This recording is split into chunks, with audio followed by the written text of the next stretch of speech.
This episode is brought to you by the Colfax Avenue Business Improvement District. Looking for fun that's a little less fancy and a lot more Colfax? Even during VRT construction, your favorite street is bringing the vibes, food, fun, and unforgettable events. Show your love by visiting Colfax businesses or joining this spring for the Krabby for Colfax Seafood Boil fundraiser, the first annual Apothecary Tour, Big Wigs Bar Crawl, and the Colfax Avenue Community Cleanup. Support the places that make Denver, Denver. I mean, I love the people of Colfax. My favorite guy in a bathrobe, wig, cigar. So look, maybe I'll see him there. I'd love to see him there. That's what makes Colfax Colfax. You don't know who you're going to see. Colfax is always open, always authentic, and always worth the trip. Get all the event details and sign up at colfaxav.com. That's colfaxav.com. Today on CityCast Denver. A few weeks ago, I was driving down Colfax and I was struck by this inescapable feeling that all the Colfaxy grit and weirdness I love is going away.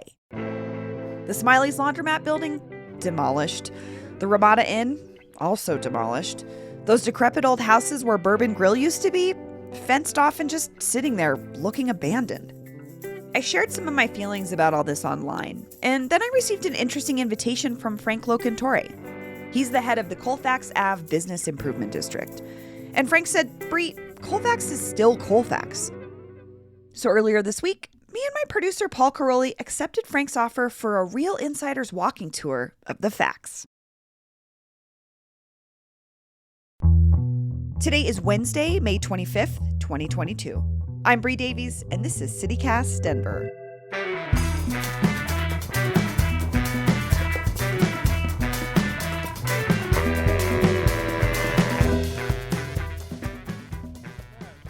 So we are at the corner of Colfax and Josephine with Frank Locantore of colfaxavenue.org. Is that correct? Colfax Ave Business Improvement District. Okay. And our URL is colfaxav.com. So we're at the Carla Madison Rec Center right now. This is a gorgeous, it's one of the newer, maybe the newest rec center in the city. Mm-hmm. And I was telling Paul earlier, this used to be a gas station with a great halal cart. That's the one part about it I miss. And then there was an old Safeway building behind it that was a church that we called Church in the Safeway. It was Church in the City. But now we have this gorgeous rec center. Right. In addition to the tasty halal, the gas station sold junk food and carbon dioxide, right? And now it's a rec center that young kids with families come to. High school students also, the swim team uses the pool here. Oh, cool. High school students work here. Yeah. Older friends of mine that live in the supported communities around here walk or take the bus to get here and use the your water. My Denver Prime card, get in for free. Use your My Denver card if you're a kid, get in for free. Right. Exactly. So it's really well used, and I'll pass some of the, the women that live in the adult living center that are walking down here or whatever to come use it. So it's a great addition. It's a gorgeous building too. They did a nice job. Right. So we're gonna walk west on Colfax. That's right. Okay. Let's get started. All right. Oh, I love this building here. The Savageau. Yeah, it's so gorgeous. I think it was a grocery store at one point. Yes, so Colfax is defined by nothing if not change. Yes. Right? But if you get the bones right, like I think it was Rainbow Grocery. Yeah. Right? And then it might have been bought by... I feel like it was Wild Oats or something for a minute. Yeah. Right. Oh, well, we can go. Right. If you don't beg to cross, then what? I don't think people know that's... A lot of folks don't know that those crossing buttons are called beg buttons. Please, let me, as a human, cross the street. But you brought up the Chase, so let's just talk about that for a second, right? It used to be an Arby's. Yep. They didn't do much to the building, right, to change it to a Chase. But when they contacted me that they were interested in this property, I was like, what a great opportunity for you, because you're going to be able to redevelop this property, build housing above it, have a bank. All your customers are going to be above you. You're going to have, you had a real 40 utopian dream for this Chase Bank, because that's not what we're looking at, Frank. No, what are we looking at? We're looking at a rehabbed Arby's. A rehabbed Arby's that's a bank.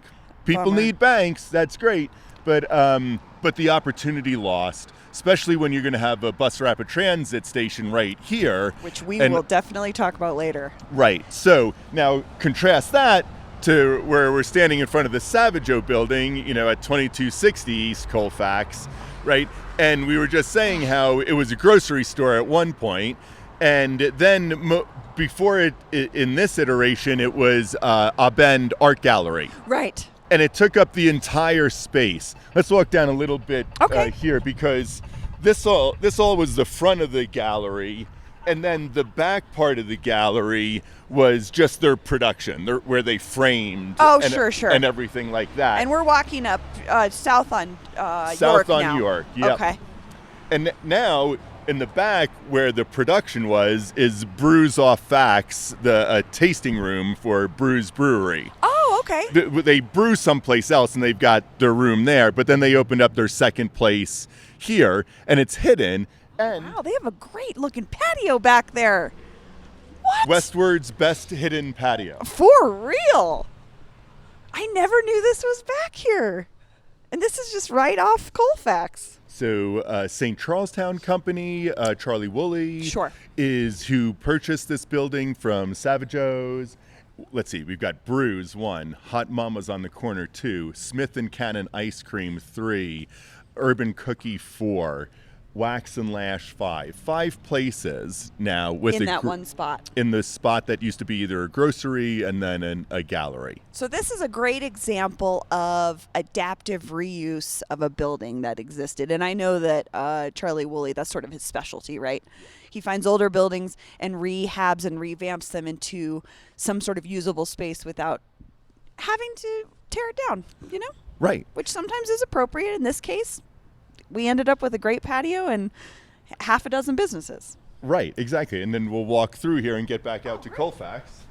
If it's open, let's see.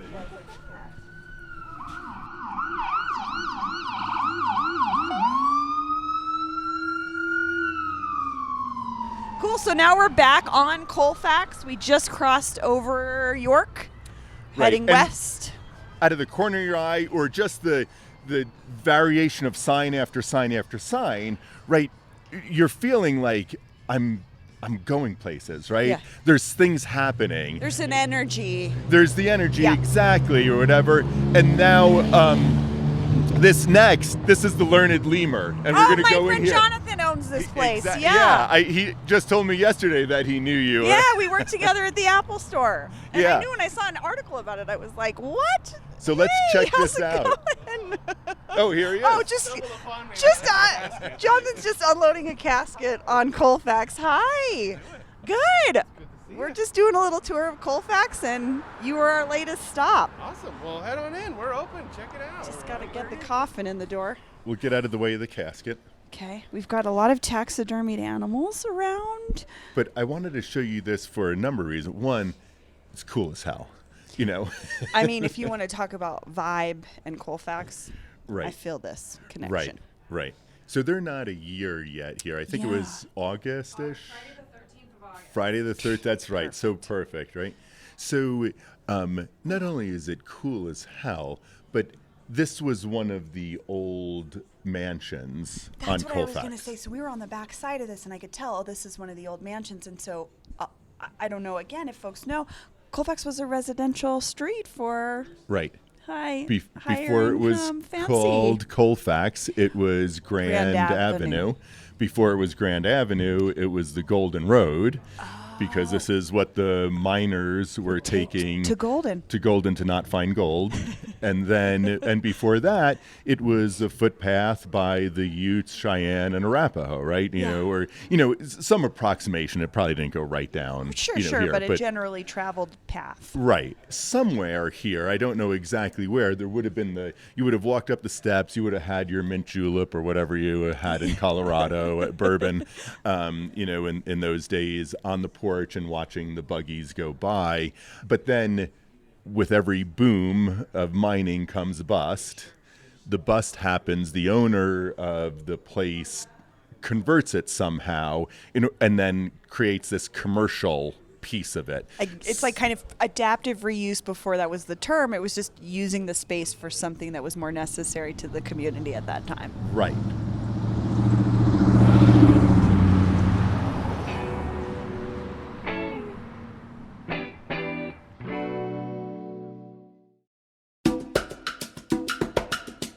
This episode is brought to you by Aura Frames. What does your mom want for Mother's Day? Well, my mom always just wants pictures of her kids, all together, with her grandkids. And this is a tall order because we don't all live in the same place. So I hate to spoil this for you, Brooke, because I know you're listening, but you're getting an Aura digital picture frame for Mother's Day, which is coming up soon, like May 11th. So don't forget. Aura Frames was named the best digital photo frame by Wirecutter and featured in 495 gift guides last year. So next time you need to call your mom, you can also send her a new pic of you from that trip you've been telling her all about, right from your phone. I think the only picture my mom has of all of us together is at Casa Bonita. It's the only time maybe all of us were together. Aura has a great deal for Mother's Day, too. For a limited time, listeners can save on the perfect gift by visiting auraframes.com to get $35 off plus free shipping on their best-selling Carver mat frame. That's auraframes.com. Use promo code CityCast. Support the show by mentioning us at checkout. Terms and conditions apply. As we walk up here on the left... This is what I want to talk to you about for sure, Frank. So we're looking across Colfax to the south between Gilpin and Franklin. Folks will know there was a Burger King, the old home of Bourbon Grill. It's also got an old house that has that front built on like you were talking about. Uh-huh. What is going on here, Frank? Looks like nothing's going on here, but actually stuff is. Okay. There's actually two homes there. Yes. But that property where the homes are is a different property than the parking lot and the Burger King. Oh. So there's been numerous efforts over the years to be able to assemble those two in order to be able to do something, with it, because it's tough to. I've toured those homes, with the new owner, and it's tragic, right? Because they're gorgeous, but I also honestly was like, when am I going to fall through the floor? And this is a really good story of the developer working with the community, because across on the south side of Colfax that's the Wyman Historic District. Oh, right. So these two homes can't be torn down without a fist fight, right? Oh. So the first effort by the developer was, look, we'll give you a tour of the inside. I don't know what we can do with this. Yeah. We'd like to just help the community out and tear them down and build something. The community was like, no. Sure. And Pando, to their credit, was like, okay. They came back and they were like, how about this? And the community was like, oh my God, that's so much better, but still no. So Pando, again, went back to the drawing board and came back a third time and said, okay, how about this? And the community was like, this is great. And it's going to restore the homes to their kind of original beauty. What? And then build housing in the parking lot, behind. Oh, well, that's great news, honestly. So about 2024, we'll see that come online. Okay. You changed my mind. You know, I was complaining about that corner. I was all sad about it because I actually lived around the corner. Oh, yeah? Yeah, my first apartment on Franklin was in the Victorian that's now the event space. That house right there. Oh, nice. So it's an event space now, but it used to be broken up into a bunch of apartments, as a lot of the bigger Victorian houses were. Yep. But we can't be on this corner without saying we are across the street from the former Ramada, sometimes known as the Rock Mata. It is now a pit. What is going in here, Frank? Ground floor retail. Great. 7 floors of housing. Great. It's going to be 484 units. More housing and more commercial. Awesome. And then on the other side of Downing, where Smiley's was, right in between Downing and Corona, is also 7 floors, housing, ground floor retail, a little less than 200 units. Wow. So 484, like 650 units, a couple of people in some of them or whatever, 1,000 people-ish in 2 years are going to be living across the street here. On this corridor. On this corridor where a bus rapid transit stop is going to be. So maybe let's talk about BRT, Bus Rapid Transit. What's going on with that, Frank? From the naked eye, you don't see too much. Nope, got to be honest, don't see much of anything. But it's kind of, it's an iceberg. There's a lot of things going on underneath. Okay. So let's first describe what Bus Rapid Transit is. Yeah. So Bus Rapid Transit, the idea is that you take the efficiencies of a subway or a light rail and you use rubber wheels. So you create a dedicated lane, which will be in the center of Colfax. Of Colfax, okay. Right? And that dedicated lane means that cars aren't in that lane. It's just for the bus. It's just for the bus. Putting the stations in the middle of the street allows for more, like just in front of us is where the bus stop is now, yes. Right there in front of Papa John's. Now that space can open up. You can have more amenities, whether it's more trees or benches or greenery, because you're taking the bus stop and putting it in the middle. Right. And then, in a protected fashion. Okay. And the platform that you're standing on to get onto the bus is going to be the same height as the bottom of the bus. So you're no longer going to have the beep, beep, beep, beep, beep of the ramp coming down. Oh. So it'll just be like there's probably a technical name, but a lot of people just say a tongue. A tongue will stick out from the bus to kind of eliminate the gap between the platform and the bus. Oh my gosh. All the doors of the bus open up at the same time because you've already paid. You've paid to get into the station. Oh. You're not going to put all of your dimes in so and a it'll kind queue. of speed it up the process a little bit. Yep. All the doors open at once. People get off. People get on. The strollers roll onto there. I was going to say, if you use a wheelchair, you can just roll right on. You don't have to wait for the whole to-do. So that is quicker. The dedicated lane makes it quicker. And also, like you were saying, infrastructure, it's cheaper, so we'll get it faster. 25% the cost of a streetcar. Awesome. And in just recent conversations with the city, they've pretty much got all the financing lined up. So we're going through these little processes of what should we call it, and right. And that's kind of fun for some people, but I'm excited about it getting built. Just get the bus. Just give me the BRT. Get the bus, right? Well, Frank, thank you so much. Oh, this has been so awesome. You changed my mind. Yeah, well, you made me feel better about Colfax. I mean, there's things to not like about Colfax, right? But there's things I like about it, that it's a little weird. It's like where I go to feel like I'm in Denver. There's so much more to like. And, yeah. you get a little different view at 3 miles an hour by foot than you do at the 30 miles an hour. Absolutely. Well, this is great. Thanks. Thank you so much. And here's what else Denverites are talking about. 2 of Denver's many Grateful Dead-themed bars could lose their liquor licenses, according to a report from the Denver Post. Police investigators found evidence of cocaine dealing, selling alcohol to underage folks, and other violations at both So Many Roads and Sancho's Broken Arrow. Both bars are still affiliated with Notorious Ding Dong and jam band promoter Jay Bianchi, even though he technically no longer owns them. I'll drop a link to our episode about the sexual assault allegations against Bianchi in our show notes if you want to learn more about the scene. And here's some good news. History Colorado is making all their museums free for kids. Starting on May 28th, anyone under 18 can enjoy free admission to all their museums across the state. How cool is that? That's all for today here on CityCast Denver. If you enjoyed the show, why not take a minute to tell a friend about us? Rate the show wherever you get your podcasts and subscribe to our morning newsletter, where today, Peyton digs into Denver's geese situation, if there still is one. We'll be back tomorrow morning with more news from around the city. See you later.